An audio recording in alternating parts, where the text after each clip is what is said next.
안녕하세요. 오늘 여러분과 함께 살펴볼 이야기는요. 요즘 시장에서 정말 뜨거운 두 기업이죠. 코어 위브 그리고 서클 인터넷 그룹입니다. 네, 상장하고 나서 아주 그냥 난리던데 도대체 어떤 회사들이길래 이렇게 주목받는지 궁금하실 거예요. 그렇죠. 뭐 하나는 AI 인프라, 또 하나는 스테이블 코인 분야의 대표 주자니까요. 맞아요. 그래서 오늘 이 두 회사 핵심 내용이랑 또 투자할 때 뭘 조심해야 하는지 그런 포인트들을 좀 짚어보려고 합니다. 바로 시작해 볼까요? 네, 좋습니다. 자, 그럼 먼저 코어 위브, AI 인프라 쪽에서는 뭐랄까 순수 혈통 성장주다 이런 말까지 나오던데요. 네, 그런 표현이 나올만 하죠. 엔비디아하고 관계도 아주 끈끈하고 또 마이크로소프트나 오픈 AI 같은 정말 큰 기업들을 고객으로 딱 잡았잖아요.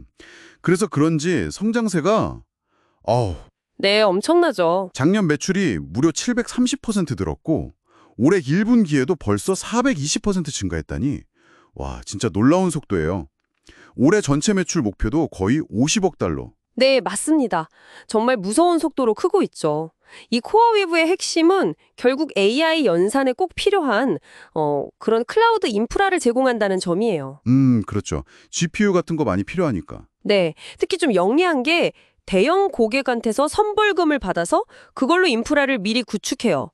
그리고 계약 기간이 끝나도 그 설비가 남잖아요. 그걸 또 다른 데 재활용해서 추가 수익을 내는 상당히 효율적인 모델을 가지고 있습니다. 아, 그냥 쓰는 게 아니라 나중까지 생각하는군요. 그렇죠. 이미 확보된 수주 잔고만 해도 259억 달러에 달하니까 앞으로의 성장에 대한 기대감도 클 수밖에 없고요. 그리고 아까 말씀하신 엔비디아, 그 최신 칩, 블랙웰 같은 고성능 칩을 먼저 확보할 수 있다는 거 이것도 엄청난 강점입니다. 와, 듣기만 해도 정말 대단한데요. 근데 작년 매출이 그렇게 폭발했는데 순순실이 8억 달러가 넘었다. 이건 좀 이상하지 않나요? 비용이 너무 많이 드는 거 아닌가요? 네, 정확히 보셨어요. 그게 사실 코어웨이브를 볼 때 가장 주의해야 할 점 중 하나입니다. 일단 소수의 아주 큰 고객들, 특히 마이크로소프트에 대한 의존도가 상당히 높아요. 아, 그 비중이 얼마나 되는데요? 작년 기준으로 보면요. 마이크로소프트 한 곳에서 나오는 매출이 전체의 62% 정도 됐습니다. 와, 62%요? 거의 다네요. 그럼 그 고객이 혹시라도 뭐 계약을 바꾸거나 하면 타격이 크겠네요. 바로 그 점이죠. 그리고 말씀하신 것처럼 아직은 초기 단계라 그런지 공격적인 인프라 투자 때문에 비용이 많이 들어요. 그래서 매출은 폭발적으로 늘어도 이익은 아직 못 내고 있는 거죠. 고비용 구조군요. 네. 여기에 또 그 주가 매출 비율, PSR이라고 하죠. 이게 작년 기준으로 12배 정도 되는데 사실 이건 꽤 높은 수준이거든요. 시장의 기대치가 이미 주가에 상당히 많이 반영되어 있다는 뜻이고요. 뭐 신생기업이니까 변동성도 클 수밖에 없겠죠. 그렇군요. AI라는 엄청난 흐름을 타긴 했지만 확실히 리스크도 좀 명확해 보이네요. 그럼 이번에는 좀 다른 쪽으로 가볼까요? 서클, 디지털 금융 쪽이죠. 네, 맞습니다. 스테이블 코인 USDC 발행사죠. 여기는 상장하자마자 주가가 뭐 750% 넘게 뛰었다면서요. 여긴 또 어떤 매력이 있는 거예요? 서클은 말씀하신 대로 세계 2위 스테이블 코인 USDC 발행사입니다. 달러 가치에 딱 고정된 디지털 자산이죠. 비즈니스 모델은 코어위브보다는 훨씬 단순하다고 할 수 있어요. 어떻게 돈을 버는데요? 네, 고객들이 USDC를 사려고 맡긴 달러 있잖아요. 그걸로 미국 국채 같은 안전 자산에 투자를 합니다. 거기서 나오는 이자 수익이 주수입원이에요. 아, 그럼 약간 디지털 버전의 머니마켓 펀드, MMF 같은 느낌이네요. 네, 뭐 비슷하다고 볼 수 있죠. 덕분에 사실 코어위브처럼 막대한 설비 투자가 필요 없어요. 그래서 올해 1분기에도 영업이익률이 24%나 나왔고 순이익도 한 6,500만 달러 정도 기록했습니다. 꽤 괜찮죠? 코인베이스 같은 파트너사랑 수익을 나누는 모델도 가지고 있고요. 오, 모델 자체는 되게 깔끔하고 직관적이네요. 그럼 이 회사의 성장 가능성은 어디서 찾을 수 있을까요? 그리고 또 여기는 어떤 리스크가 있을까요? 아무래도 금리나 규제 이런 거에 영향을 많이 받겠죠? 네, 정확합니다. 가장 중요한 성장 동력은 당연히 USDC 사용처가 늘어나고 그래서 발행량이 증가하는 거겠죠.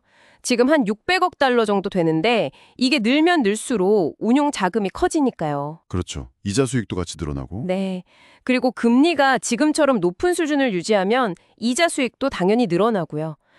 아주 긍정적인 시나리오로는 USDC 발행량이 한 2,500억 달러까지 커지고 금리가 3% 이상만 유지돼도 연간 순이익이 40억 달러를 넘을 수 있다. 이런 전망까지 나와요. 와, 40억 달러요? 엄청나네요. 그쵸. 그리고 미국의 스테이블 코인 법안, 그 지니어스 액트라고 불리는 거요. 이런 규제가 좀 명확해지면 오히려 제도권으로 편입되면서 장기적으로는 호재가 될 수도 있습니다. 아, 규제가 오히려 기회가 될 수도 있다. 네, 그럴 가능성도 있죠. 하지만 반대로 생각하면 금리가 떨어지면 수익성이 바로 나빠질 수 있다는 거고요. 시장 1위인 테더와의 경쟁도 계속 신경 써야 하고요. 규제가 또 어떻게 결론 날지는 아직은 좀 불확실하죠.